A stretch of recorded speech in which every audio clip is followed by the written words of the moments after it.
بسم اللہ الرحمن الرحیم۔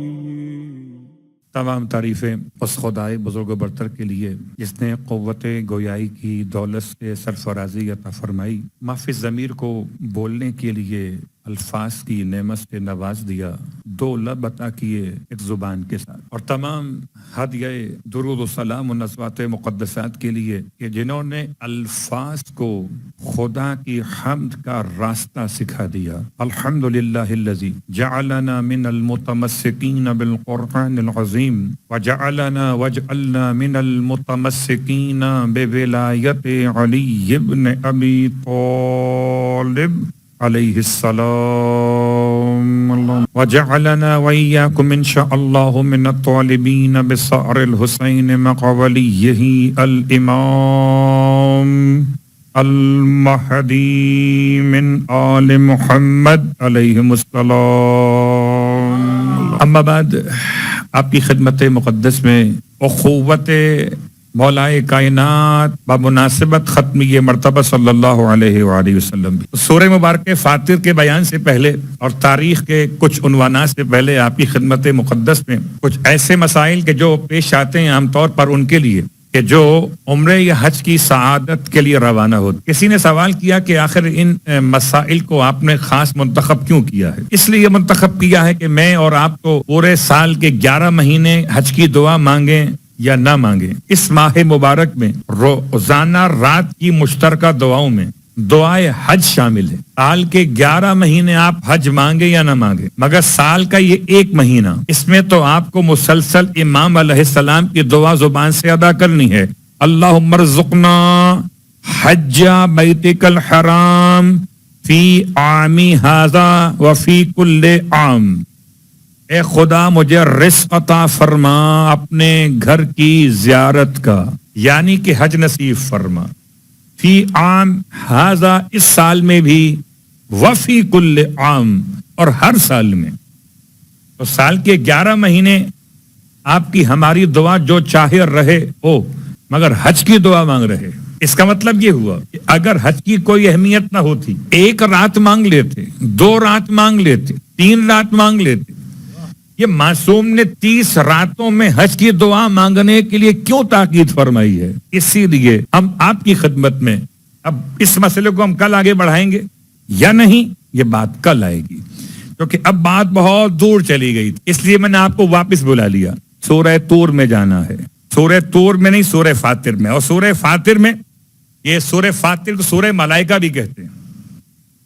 میں نے آپ سے شروع میں عرض کی تھی کہ میں 3 الگ الگ صورتوں کی بات کروں گا آپ کی خدمت میں، ایک سورہ جن، ایک سورہ ملائکہ اور ایک سورہ سجدہ۔ تو سورہ جن مکمل ہوئی کل، مگر جن سے ملاقات نہ ہوئی آج تک۔ سرکار ختم یہ مرتبہ صلی اللہ علیہ وسلم ارشاد فرماتے ہیں خلق اللہ الجن فی 5 اصناف، اللہ نے جن کو خلق کیا 5 قسم کی شکلوں میں، اصناف صرف قسموں میں، 5 قسم کے جن ہو سکتے۔ ایک جن وہ ہے اس کو پروردگار نے خلق کیا کر ریح فی الہوا، جو فضاؤں میں رہتے ہیں، ہوا کی طرح گزر جاتے ہیں۔ وصنف حیات، اور جنوں کی ایک قسم وہ ہے جسے سانپ کہتے ہیں۔ وصنف اقارب، اور جنوں کی ایک قسم وہ ہے جس کو بچھو کہتے ہیں، اقرب کی جمع اقارب، بچھو، سانپ اور بچھو، بات واضح ہوئی۔ اور جنوں کی ایک قسم وہ ہے کہ جس کو پروردگار نے خلق کیا ہے چھوٹے چھوٹے حشرات الارض کی شکل میں، اس کو آپ جمس کہتے ہیں، اس کو آپ جراثیم کہتے ہیں، یہ بھی جن کی صفت میں آتے ہیں۔ اور 5ویں اور آخری قسم وہ ہے کہ جو مثل بنی آدم کے خلق کی گئی، مکلف بنائے گئے، ان کے بھی نظام قبیلوں کے، ان کے بھی نظام مرد اور عورت کے، اور اولاد اور بچوں اور بچیوں کے ہوتے ہیں۔ خیر، یہ تتمہ تھا، سورہ فاتر سے پہلے تتمہ مکمل، سورہ جن مکمل ہو گئی۔ سورہ جن پڑھیے رزق بڑھانے کے لیے، اور سورہ فاتر کا ثواب کیا؟ سورہ فاتر سرکار ختمی یہ مرتبہ صلی اللہ علیہ وآلہ وسلم ارشاد فرماتے ہیں من قرأ سورۃ الملائکہ، اس کا نام دوسرا کیا ہے؟ سورہ ملائکہ۔ پورے قرآن میں سورہ ملائکہ ایک ہی سورہ کا سیکنڈ نیم ہے، فرسٹ نیم نہیں ہے۔ فرسٹ نیم سورہ فاتر ہے، سیکنڈ نیم یہ ہے۔ تو سورہ ملائکہ جو شخص پڑھے گا، اللہ کے حبیب نے اپنی اس جملہ مقدس میں اس کو نام دیا سورہ ملائکہ. جو پڑھے گا اس کے لیے جنت کے 3 دروازے کھول دیے جائیں گے. ایک روایت، یہ روایت آپ کو ملے گی تفسیر نمونہ کے اندر. جنت کے 8 دروازے کھول دیے جائیں گے. یہ روایت ملے گی آپ کو کتاب مصباح الکفامی میں. جنت کے 8 دروازے، جنت کے 3 دروازے کھول دیے جائیں گے. اور کہا جائے گا اس تلاوت کرنے والے سے قیامت میں کہ ان دروازوں میں سے جس سے چاہو جنت میں داخل ہو جاؤ. یہ 3 دروازے تفسیر نمونہ کے لحاظ سے کون کون سے ہو سکتے؟ ایک دروازہ توحید ہے، ایک دروازہ معاد ہے، ایک دروازہ رسالت ہے. تو چونکہ پورا سورہ عقائد کے موضوعات پر ہے اور عقائد کے موضوعات میں توحید اور معاد اور رسالت بنیادی موضوعات، اس کے ساتھ ساتھ امامت، ولایت اور عدل پروردگار کا موضوع. البتہ سورہ فاطر مکۃ المکرمہ میں نازل ہوا. سورہ فاطر پارے کے لحاظ سے 22ویں پارے میں، نمبر کے لحاظ سے 35ویں نمبر کا سورہ، آیات 45 اور ترتیب نزول کے لحاظ سے 43 نمبر کا سورہ، 43 نزول کے اعتبار سے. صرف 2 آیتیں ایسی ہیں کہ جن کے بارے میں اختلاف کیا کہ مکے میں نازل نہیں ہوئی. ایک آیت نمبر 29، ایک آیت نمبر 32. یہ 2 آیات ایسی ہیں اس سورہ فاطر کے اندر جس کے بارے میں اختلاف ہے کہ مکے میں نازل ہوئی ہیں کہ نہیں ہوئی. اس پورے سورے میں 3 آیتیں بہت مشہور ہیں. آیت نمبر 15 الفاظ کیا ہے؟ ایھا الناس انتم الفقراء الی اللہ. اے لوگو تم سب کے سب اللہ کے محتاج ہو. واللہ هو الغنی الحمید. اللہ اکیلا ہے جو بے نیاز، لائق تعریف. آیت نمبر 15. آیت نمبر 18 ولا تزر وازرۃ وزر اخرى. روز قیامت کوئی انسان کسی دوسرے انسان کا بوجھ نہیں اٹھائے گا. کوئی انسان کسی دوسرے انسان کا بوجھ نہیں اٹھائے گا. آیت نمبر 18 کے بعد آیت نمبر 28، 15، 18، 28. آیت نمبر 28 کے لحاظ سے بہت مشہور آیت ہے. الفاظ کیا ہے؟ وہی الفاظ ہیں، اللہ سے نہیں ڈرتے سوائے ان کے جو علماء ہیں. اللہ اکبر. اللہ سے، اللہ کے بندوں میں کون ڈرتا ہے؟ سوائے علماء کے کوئی اور خوف اور خشیت اختیار نہیں کرتا. تو یہ تو اپنے مقامات میں جب آیات آئیں گی تو میں اس کی تلاوت بھی کروں گا اور اس کا ترجمہ تفسیر بھی پڑھوں گا. ابھی صرف آپ کی خدمت میں یہ 3 آیتوں کے حوالے آ چکے کہ جو آیات مشہور ہیں اس سورے کے اندر. اور اب آئیے، پورے قرآن مجید میں 4 ایسے سورے ہیں کہ جن کی ابتدا لفظ الحمد سے، آیت نمبر 1، آیت نمبر 1 مگر 4 میں نہیں 3 میں، کیونکہ ایک سورہ ایسا ہے اس کی آیت نمبر 2 الحمد سے ہے. کیا مطلب؟ بڑا آسان کر لوں اس کو. پورے قرآن میں بسم اللہ کتنی مرتبہ ہے؟ 114 مرتبہ. خوب، 114 مرتبہ میں سے آیتوں کے اعتبار سے سورے کا حصہ 2 مقامات پر، 2 مقامات. ایک جناب سلیمان کا خط جو آپ نے لکھا تھا، انہ من سلیمان وانہ بسم اللہ الرحمن الرحیم، سورہ نمل. اور دوسرا سورہ الحمد، کہ سورہ الحمد میں بسم اللہ الرحمن الرحیم تمام علماء اعلام، مراجع عظام، تمام مسالک کے درمیان متفق ہے کہ 7 آیتوں کی پہلی آیت ہے سورہ الحمد میں بسم اللہ الرحمن الرحیم.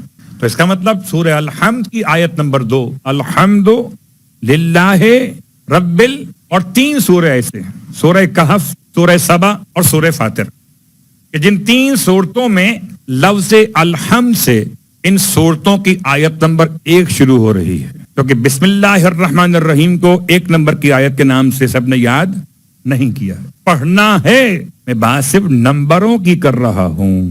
4 سورے ہو گئے، ایک الحمد، سورہ کہف، سورہ سبا اور سورہ فاطر یعنی سورہ ملائکہ. 4 سورے. ویسے اگر لفظ الحمد کو تلاش کریں تو الف لام کے ساتھ الحمد پورے قرآن میں 27 مرتبہ ہے. پورے قرآن میں 27 مرتبہ. خیر آہستہ آہستہ باتیں آئیں گی.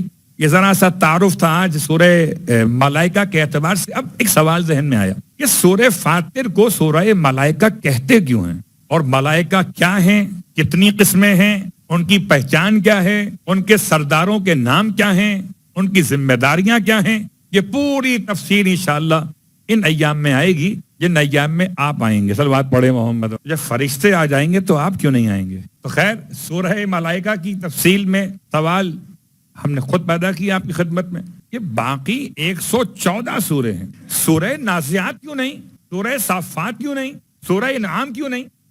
یہ ایک ہی سورہ کیوں ہے کہ جس کو سورہ ملائکہ کے نام سے یاد کیا جاتا ہے؟ اس سوال کا جواب آیت نمبر 1 کی تلاوت میں آپ کو مل جائے گا. کہ پورے قرآن میں خدا نے ملائکہ کی جسمانی کیفیت پر کوئی ڈسکس نہیں کیا کہ ملائکہ کی آنکھیں کتنی ہوتی ہیں، کان کتنے ہوتے ہیں، پاؤں کتنے ہوتے ہیں. نہیں، سورہ ملائکہ سورہ فاطر میں خدا نے بتایا کہ ملائکہ کے بازو یا پر کتنے ہوتے ہیں. باقی پورے قرآن میں ذکر ملائکہ پھیلا ہوا ہے. عقیدے میں شامل ہے ملائکہ پر ایمان لانا، عقیدے میں شامل ہے. جیسے کتاب خدا معتبر، جیسے نبی خدا معتبر، ایسے ملائکہ پروردگار معتبر. تو چونکہ ملائکہ کے حوالے سے کسی اور سورے میں اس طرح کی بات نہیں ہے. ہاں، اور تمام سوروں میں ذکر ملائکہ ہے مگر جسم ملائکہ نہیں ہے. اس سورے میں ملائکہ کے جسم کے بارے میں بھی خدا نے گفتگو کی ہے. اسی لیے اس کے 2 نام اس لیے ہو گئے کہ پہلا ہی آیت کا جملہ الحمدللہ فاطر السماوات والارض، آیت نمبر 1 بسم اللہ کے بعد حمد ہے اللہ کے لیے، ساری تعریفیں اللہ کے لیے. اور جب لفظ حمد پڑھا جائے تو خیال کرنا چاہیے حمد نہ ہو جائے. حمد اور ہے، حمد اور ہے. الحمدللہ. اور چونکہ مجھ سے قاری صاحب نے یہ کہا تھا کہ مولانا ذرا پیغام دے دیجیے گا. کیا پیغام دے دوں؟ کہ بچے تو آ رہے ہیں مدرسے میں، بچوں کے ابا نہیں آ رہے. سلوات. اصل میں تعلیم بالغان کا مسئلہ ہے. میں سمجھتا ہوں انسان بالغ ہی جب ہوتا ہے جب تعلیم ہو جائے، ورنہ بھلا بغیر تعلیم کے بالغ بھی کیا بالغ ہوئے، نابالغ رہ گئے. اور وہی بالغ ہوئے جو تعلیم میں بالغ ہو گئے. بالغ کا مطلب کہیں اور مت جائیے ذہن کو لے کر. بالغ کا مطلب ہے پہنچانے والا، بالغ کا مطلب پہنچنے والا. جو منزل معرفت خدا پر پہنچے وہ بالغ ہے. جو احکام عبادت میں منزل تکلیف پر پہنچے وہ بالغ. اگر تعلیم بالغان کے مسائل پہ آئیے تو یاد رکھیے قرآن مجید کی تعلیم. لوگ کہتے ہیں کیا پڑھیں گے مولانا، ہم تو بوڑھے ہو گئے، 80 سال کے ہو گئے. 80 سال کے بوڑھے تو ہو گئے مگر قرآن میں کوئی عمر کی قید تو نہیں ہے. تعلیم کے اعتبار سے کوئی عمر کی قید تو نہیں ہے. تعلیم کے اعتبار سے کوئی قید نہیں ہے. پڑھے جائیے جب تک لحد میں نہ جائیے. اللہ ولعنت اللہ علی القوم الظالمین وسیعلم الذین ظلموا ای منقلب ینقلبون. بار اللہ واسطہ محمد و آل محمد کا ہماری اس عبادت کو اپنی بارگاہ میں قبول و مقبول فرما. پروردگار واسطہ جناب سکینہ بنت الحسین کا تمام مانگنے والوں کی مرادیں پوری فرما. بار اللہ واسطہ محمد و آل محمد کا تمام شرکائے مجلس کی حوائج شرعیہ کو پورا فرما. اور وقت قبولیت دعا ہے پروردگار، روشن راتوں کی پہلی رات ہے میرے مالک، ہم سب کو شہزادی کے روزے کی زیارت نصیب فرما. مرنے کے بعد شہزادی کی شفاعت نصیب فرما. امام زمانہ علیہ الصلوۃ والسلام کے ظہور میں تعجیل فرما. اور ہم سب کو امام علیہ الصلوۃ والسلام کے ادنا ترین خدمت گزاروں میں شامل فرما.